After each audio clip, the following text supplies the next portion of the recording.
povo de Deus, a paz do Senhor Jesus para todo mundo aí, sejam todos bem-vindos ao nosso canal. Espero que vocês estejam todos muito bem, em nome de Jesus. No vídeo de hoje nós iremos dar continuidade no livro de Lucas, capítulo 6. Jesus é o Senhor do sábado. Em certo dia de sábado, enquanto Jesus caminhava pelos campos, onde se plantava cereais, seus discípulos começaram a colher e a debulhar espigas com as mãos e se alimentarem dos grãos. Foi quando alguns dos fariseus os inquiriu: por que fazeis o que não é lícito durante o sábado? Então Jesus os questionou: nem ao menos tens lido o que fez Davi quando teve fome, ele e os seus companheiros? Pois ele entrou na casa de Deus e, tomando os pães da presença, alimentaram-se do que apenas aos sacerdotes era permitido comer, e os entregou de igual modo aos seus amigos. E Jesus lhes asseverou: o Filho do Homem é Senhor do sábado. O homem da mão atrofiada. No outro sábado, ele entrou na sinagoga e iniciou o seu ensino. E estava ali um homem cuja mão direita era atrofiada. Os doutores da lei e os fariseus estavam ávidos para achar algum motivo pelo qual pudessem acusar Jesus, e por isso o observavam com toda a atenção, a fim de perceber se ele o haveria de curar durante o sábado. Todavia Jesus tinha conhecimento do que eles pensavam. Mesmo assim pediu ao homem da mão atrofiada: levanta-te, vem à frente e permanece em pé aqui no meio. E o homem se levantou e atendeu a ele. Jesus então dirigiu-se a eles: eu vos apresento uma questão. O que é permitido realizar no sábado? O bem ou o mal? Salvar uma vida ou destruí-la? E Jesus olha atentamente para cada um dos que estão à sua volta e ordena ao homem: estende a tua mão. O homem a estendeu e ela foi instantaneamente restaurada.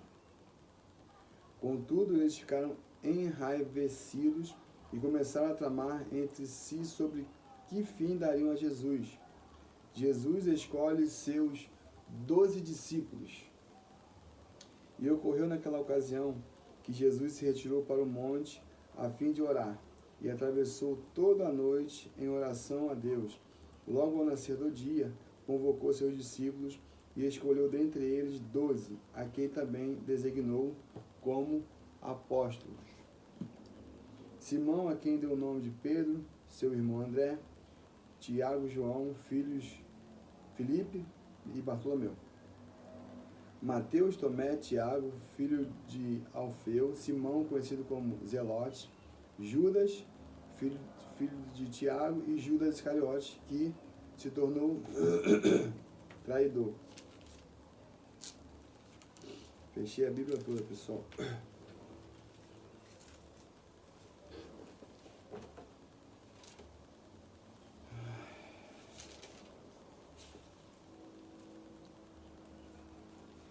Jesus cura e liberta multidões. Então desceu Jesus com os apóstolos e parou num lugar plano.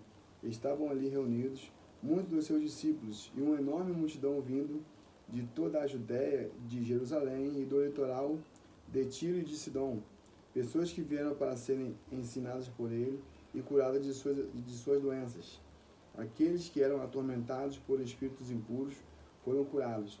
E cada pessoa da multidão procurava tocar nele, pois dele emanava poder que curava a todos. As bem-aventuranças. Então, dirigindo o olhar para os seus discípulos, Jesus lhes declarou: bem-aventurado vós, os pobres, porquanto a vós pertence o reino de Deus. Bem-aventurado vós que agora tendes fome, porque sereis saciados. Bem-aventurado vós que neste momento estáis chorando, pois a vez de sorrir. Bem-aventurados sois quando a pessoa vos odiarem, vos expulsarem do convívio delas, vos insultarem e excluírem o vosso nome, julgando escrável por causa do Filho do Homem. Regozijai-vos nesse dia e saltai de alegria, porquanto imensa é a vossa recompensa no céu, pois desta maneira os seus antepassados agiram contra os profetas. Os pesares de Jesus.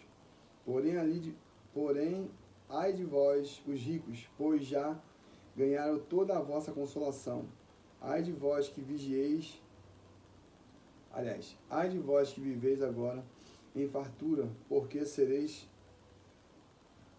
vireis a passar fome. Ai de vós que agora rides, porque haveis de muito lamentar e plantear. Ai de vós quando todos vós louvarem, porquanto foi assim também que agiram os vossos antepassados com os falsos profetas. Jesus ensina a amar aos inimigos.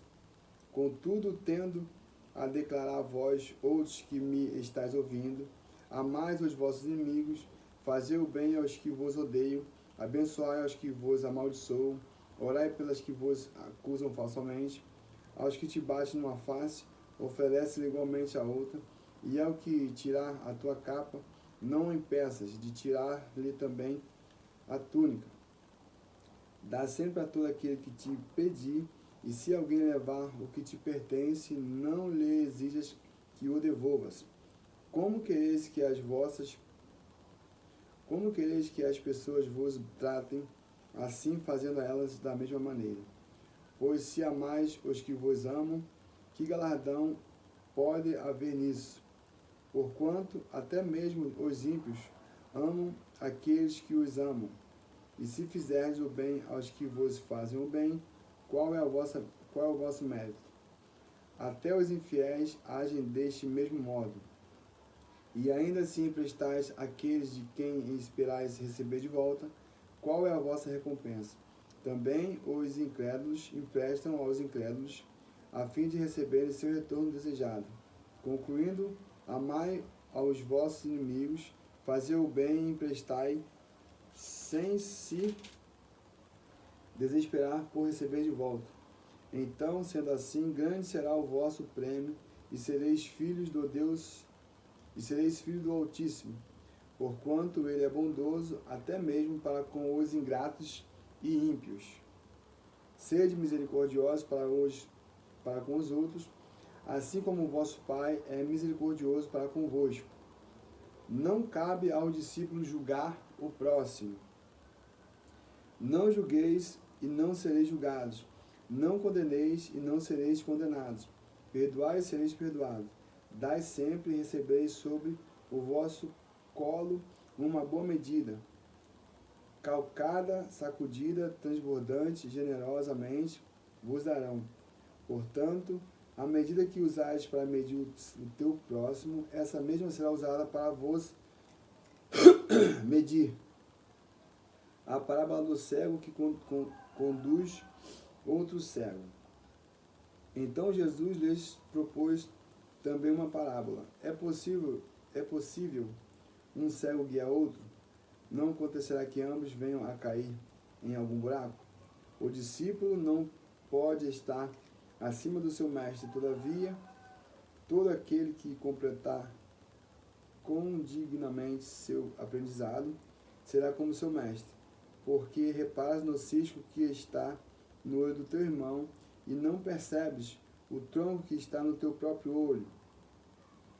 Como poderás advertir a teu irmão, dizendo: irmão, permita que eu tire o cisco do teu olho, se tu mesmo nem sequer notas o tronco que repousa no teu olho?